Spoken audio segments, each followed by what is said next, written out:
আসসালামু আলাইকুম। আশা করছি সবাই সুস্থ সুন্দর আছেন।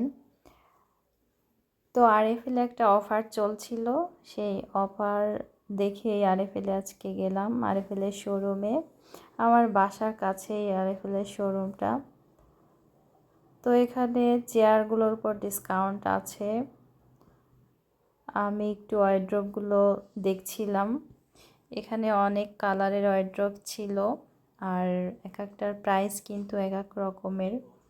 তো আমার কাছে ব্ল্যাক কালারের ওয়ারড্রপগুলোই বেশি ভালো লেগেছে। আর এখানে কিছু কুকারিজ দেখছিলাম। আমি ক্যামের একটা কড়াই কিনতে চেয়েছিলাম, তো ক্যামের ছিল না। তো অন্যান্যগুলো দেখলাম ভালোই ছিল দেখতে।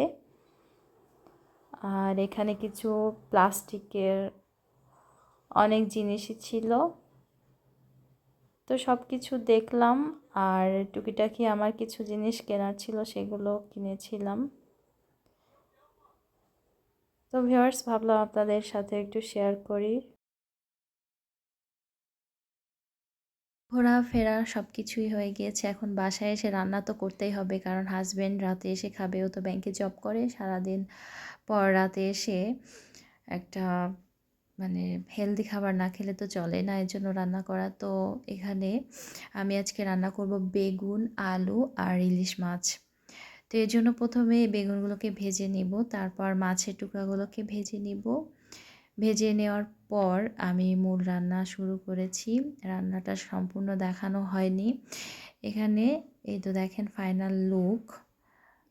তো তরকারির কালারটা যেমনই হোক না কেন, খেতে কিন্তু অসম্ভব মজার ছিল। বেগুন, আলু আর এর মধ্যে সরিষার তেল ইলিশ মাছের সাথে খুব জমে। তো এই তো খাওয়াটাও দেখাই।